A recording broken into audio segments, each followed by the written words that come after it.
estaban contando son cosas de las que yo no tengo ni idea, porque yo no estudié Derecho, pero me las tuve que aprender. Fue un camino largo, así que más que desde lo jurídico les voy a hablar como persona y como humano que atravesó lo que pasó, yo junto con mi familia, ¿no? Mi abuso no fue mío, fue de él.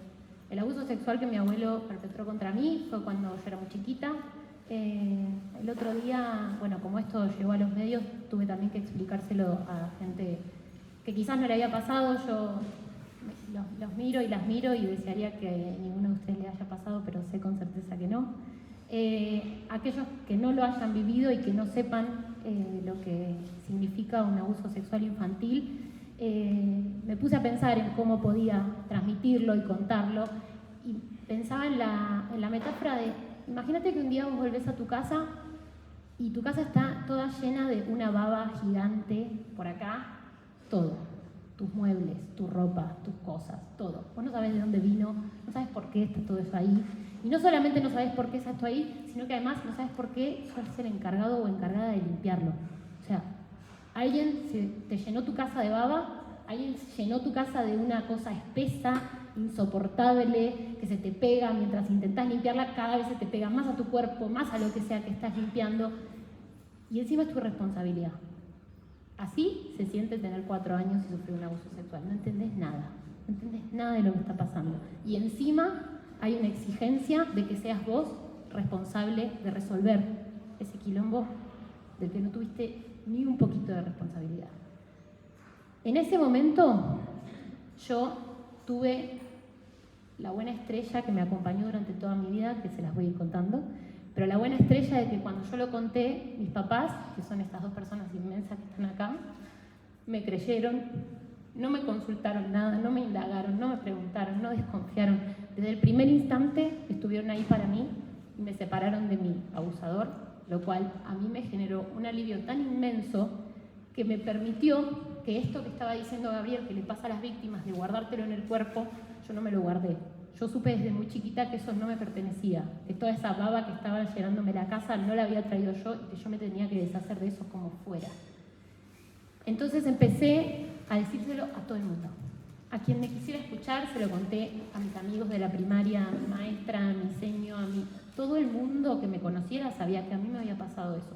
Yo me lo saqué del cuerpo desde muy chiquita y eso a mí no se me volvió síntoma en cosas de mi cuerpo ni en mis vínculos. ¿Qué pasó? Yo seguí creciendo, el tiempo pasó, mi familia, que no son ellos, sino la otra, la familia buena y la familia mala. La familia buena se quedó conmigo, me separó mi abusador, me cuidó, mi hermana, que es la persona favorita mía de mi vida, ellos estuvieron conmigo. El resto de mi familia hizo lo que pudo, y tampoco los culpo porque, qué sé yo, tenían su casa llena de baba también.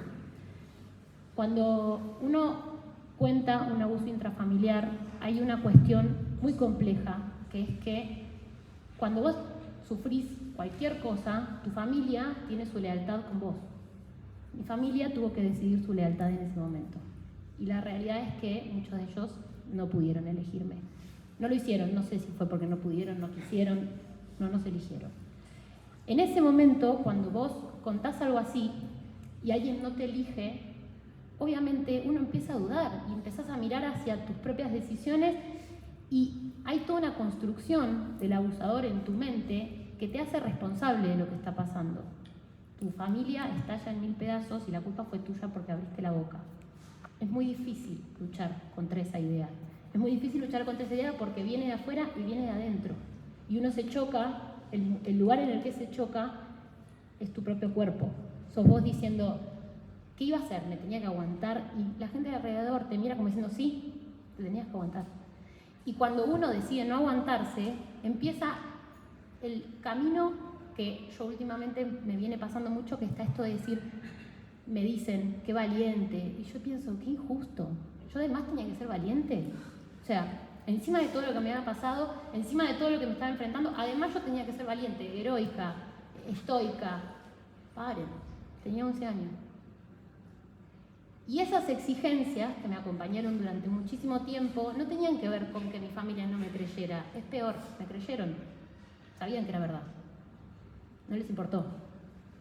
Y esto no tiene que ver con que esto, ¿no? La prueba, sí, todo el mundo me dijo, sí, es verdad, pero no es para tanto. ¿Y qué hacemos con eso? Porque es peor. Porque si vos me decís, no, mirá, no es verdad, nos peleamos. Porque yo te digo, no, mirá, yo tengo esta prueba. Ahora vos me decís, no, sí es verdad, lo que pasa es que no me importa. ¿Y yo ahí qué hago? ¿Cómo hago que te importe algo que no te importa? Como no puedo hacer que te importe lo que no te importa, hago que me deje de importar a mí. Entonces yo seguí mi vida. Y no tuve una vida traumática, y no tuve una vida terrible, y no tuve una vida del horror. Pero tenía una parte de mi historia que no se había resuelto y que yo no sabía que me merecía que se resolviera. Y eso me llevó muchísimo tiempo, porque todo ese desandar lo que me había pasado y entender que la gente que me quería de repente no me estaba pudiendo querer, y no porque no me quisieran, porque yo creo que me quieren, pero esto es muy complicado y no se resuelve simplemente con elegir un bando o decidir, es muy difícil para todos. Entonces yo tuve que entender a mis 11 años que estábamos todos en una situación difícil. Tuve que entender que en ese momento la gente que me tenía que cuidar y me tenía que querer no estaba pudiendo. Y pasó un montón de tiempo. Y por suerte, y porque tengo buena estrella, tengo a mi familia conmigo, tuve amigos, tuve vínculos, tuve novio, tuve todas las cosas que se supone que la víctima no puede tener, hasta que llegué al lugar en el que dije, ¿y ahora? ¿Y saben qué me pasó? Me obsesioné con una caja de juguetes. Cuando pensé que tenía todo, cuando mi vida estaba funcionando perfectamente en todos los niveles, todo estaba articuladísimo y maravilloso, me acordé que en el altillo de la casa de mis abuelos había una caja de juguetes míos y los quería de vuelta. Y me obsesioné. Y entonces le empecé a pedir a mis tías, que seguían en vínculo con mis abuelos, que me busquen la caja. Adivinen qué me dijeron. Sí, es re importante tu caja, sí, te la vamos a ir a buscar. ¿Fueron? Pues no, nunca. Pasaron años de yo diciendo, necesito que vayan a buscar la caja, sí. Necesito que vayan a buscar la caja, sí. Hasta que un día se me ocurre, ya en un colapso, después de 5 años de esto de, justamente, sí, es re importante, mentira porque no haces nada al respecto, se me ocurre decirle a mi abuela, con la que yo no tenía vínculo desde hacía 20 años, que si ella no me daba bola, yo iba a ir a buscar al dueño de la inmobiliaria que había alquilado ese departamento, para decirle al dueño de la inmobiliaria que me abra la puerta porque yo quería entrar a buscar los juguetes.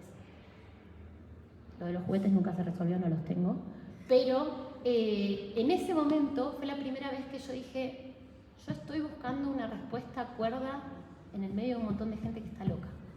Y esto no va a pasar. Y yo no puedo seguir golpeando esta puerta porque acá no hay nadie que me pueda responder. Esa fue la primera vez en la que pensé en denunciar. Fue la primera vez en mi vida, a mis 30 años, que pensé que la justicia podía ser esa voz de la cordura en el medio de la locura que era mi familia. En el medio de ese caos que era para ellos decidir sus lealtades y decidir si podían o no, o si querían o no cuidarme o ayudarme, fue la primera vez que yo dije, necesito una inmobiliaria más grande. Y era el Estado. Ese fue el momento en el que yo decidí denunciar. Y tenía 30 años y habían pasado un montón de cosas.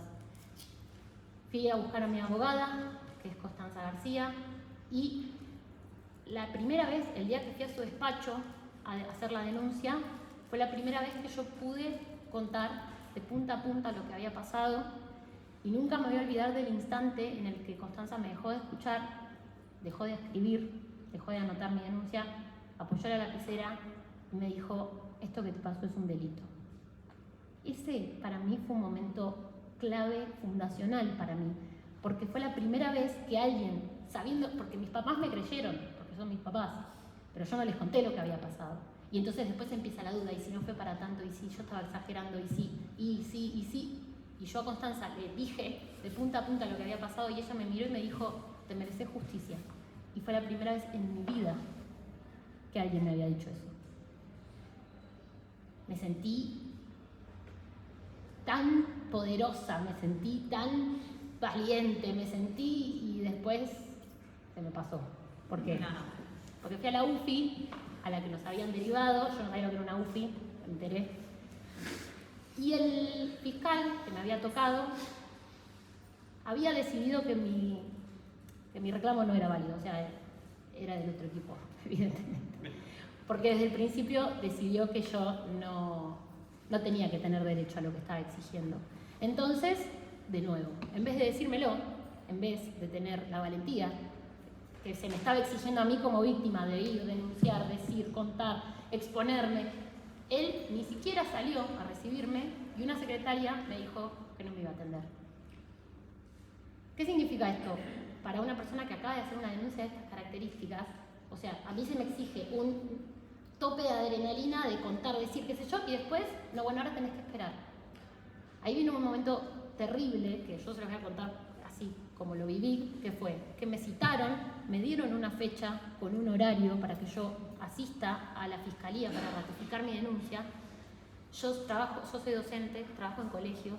Eso implicó que yo tenga que pedir permiso en los colegios para faltar, porque yo no puedo faltar de la nada a mi trabajo. Así que implicó que yo hable con los directores de mi colegio para decirles, bueno, yo tengo que faltar porque pasa todo esto. Tuve que exponer toda mi historia en un ámbito donde yo no había elegido hacerlo.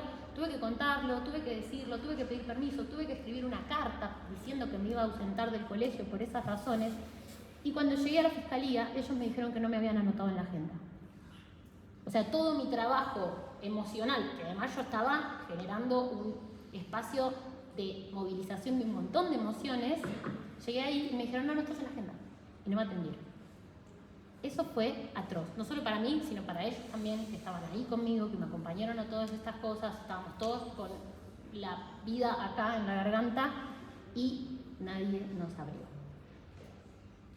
Les digo esto porque quiero que traten de entender el valor que tuvo el lugar de Constanza para mí, que es mi abogada, y el valor que tuvo también la no respuesta y la violencia institucional que yo viví llegando a ese AUFI, que además, dato extra, me acuerdo que en el momento que yo estaba ahí había una chica al lado mío que estaba tratando de pedir una perimetral y la persona que la estaba atendiendo le dijo que no trajiste lapicera. Piba se acababa de ir de su casa y yo pensaba, ¿no? Como, qué lejos que estamos, ¿no? Porque esta persona se acaba de ir de una casa a la que no puede volver y quiere una perimetral porque cree que la persona con la que vivía la va a matar. Y esta señora le dice, pero no trajiste la lapicera, claro. No, qué boluda, me olvidé, perdón. Y yo estaba ahí sintiendo toda esta situación y ahí empecé también a construir un relato sobre mí misma en el que me sé absolutamente afortunada, número 1, por estar viva, número 2, por poder estar haciendo esta denuncia y número 3, por la buena estrella que me puso en el medio a mis papás, a Constanza y después a Gabriel, que el momento en el que Gabriel tuvo nuestra causa y nos llamó al despacho, que fuimos juntos, porque como verán, fuimos todos juntos, las cosas empezaron a encajar de otra manera, hubo un momento de escucharme, hubo un momento en el que lo que yo tenía para decir a alguien le importaba, tenía un eco. Yo hasta este momento también algo con lo que corría era que yo pienso en que se habla de la prescripción y del tiempo en estos términos, y yo pensaba, yo en ese momento lo único que podía pensar era se va a morir y no se va a enterar. Él se va a morir y no se va a enterar de que yo estoy haciendo todo esto con nuestra historia. Y me pesaba tanto, y yo decía, es tan fácil como que lo notifiquen, porque en el momento que él se notifique, todo lo extenso que pueda ser el juicio va a ser un problema para él, no para mí. Él va a estar con miedo, él va a estar asustado. Y no pasaba, y no lo llamaban, y no le decían, y no lo notificaban, y tuve que llamarlo yo. Porque yo soy así, no sé si se dieron cuenta, pero a mí si no me decís que no, yo voy y lo hago igual. Entonces le pedí permiso a Constanza y lo llamé. ¿Saben lo que me dijo? Lo llamé por teléfono desde el colegio, le pedí a una amiga que pida por él, llamó, o de teléfono, me lo consiguió mi mamá el teléfono, lo llamé y le digo, él me dice, ay, hola Agustina, ¿cómo estás? Hace 25 años que yo no tenía contacto con él de ningún tipo. Hola, ¿cómo estás? Bien, pero te quería decir que te denuncié. Se pone a llorar y me dice, ¿por qué me estás haciendo esto? Él a mí. Le corté, ¿no? Pero yo ahí no les puedo explicar el alivio que sentí de que él lo supiera. de que supiera de que en este momento el que tenía que empezar a pensar en dar explicaciones era él, el que tenía que empezar a pensar que había algo terrible acechándolo en el futuro, era él, no yo. Y fue la primera vez desde que tengo memoria que sentí eso. Y el camino de conseguir esta sentencia fue muy hostil desde un montón de puntos de vista, porque también hubo 1000 vueltas. Todo esto que se está relatando acá, ustedes piensan que yo estaba en mi casa sin entender nada de todo esto, recibiendo respuestas de no, nos dijeron que no, pero vamos a apelar, no, nos dijeron que no, pero vamos a apelar. Y yo cada vez que me decían no, nos dijeron que no, yo pensaba, ¿por qué lo cuidan? O sea, eso reprodujo exactamente lo mismo que hizo mi familia. Y se me aparecía la misma pregunta, ¿por qué lo cuidan? ¿Por qué lo cuidan a él? ¿Por qué si hay que cuidar a alguien no me cuidan a mí? Y ese no constante fue en mi cabeza permanentemente esa pregunta. Estaba la posibilidad de que estuviera el juicio oral, yo me preparé para eso, escribí una declaración para la audiencia, re épica, no saben qué buena que estaba. Y ahí está, porque al final no. Y entonces iba a ser un juicio por jurados, pero al final no. Entonces, todas esas cosas fueron instancias en las que hubo gente que luchó para que eso suceda y hubo gente que luchó más fuerte para que eso no suceda. Y esos no, para mí, eran un poco esta reivindicación de los vínculos patriarcales que establecieron que a mí me pase lo que me pasó, las cofradías de silencio que lo sostuvieron a él, le permitieron hacer lo que me había hecho, y hoy por hoy haber llegado a esta sentencia para mí fue por primera vez ver un papel que decía que mi historia era importante, que lo que a mí me había pasado importaba, que las veces que yo me cuestioné a mí misma, porque cuando hice la denuncia, incluso llegué a cuestionarme, no estoy lo suficientemente rota como para armar este escándalo. Y verme a mí y decir, ¿y qué van a pensar de que yo tengo novio, que vivo con mi pareja, que soy una persona que me recibí de la carrera que quería estudiar, que tengo mi trabajo? Yo me cuestionaba a mí misma haber logrado ser feliz a pesar de lo que me había pasado y pensar que tenía derecho a armar un escándalo. O sea, volví a tener 5 años y a creer que no me merecía el escándalo que yo quisiera hacer para curarme de algo que no había generado en mi vida y de lo que no tenía ningún tipo de responsabilidad. Y la verdad es que llegar a la sentencia fue un poco la primera vez que pude pensar objetivamente en lo que me merecía. Esa sentencia que obtuve es lo menos que me merecía. Esa sentencia en la que se lo declara el responsable y también al Estado de haberme puesto en esta situación es lo menos que me merezco yo, que se merece Patricia, porque la verdad es que el camino es tan largo y es tan injusto que se nos exija a nosotras ser valientes, ser heroicas, ser todo lo que se nos exigió, cuando en realidad solamente somos nenas de 4 años que vivieron algo que no tenían que vivir. Y yo no tengo que darle explicaciones a nadie de que eso no tenía que ocurrir. Es muy importante que el día de mañana, cuando ustedes sean profesionales, entiendan que la persona que tienen adelante está haciendo algo heroico que no debería estar haciendo. El Estado tendría que estar garantizando en este momento que cualquier persona, por más que no sea valiente y por más que no sea heroica, tenga derecho a tener la justicia que se merecía cuando tenía 4 años. Así que les agradezco por estar acá. Espero que lo que les digo les haya llegado, porque para mí la figura de mi abogada en todo este proceso fue crucial, fundamental, una parte muy importante de la buena estrella que tuve. Y nada, ojalá que ustedes puedan ser buena estrella de alguien hasta que tengamos un Estado que sea buena estrella solito. Muchas gracias.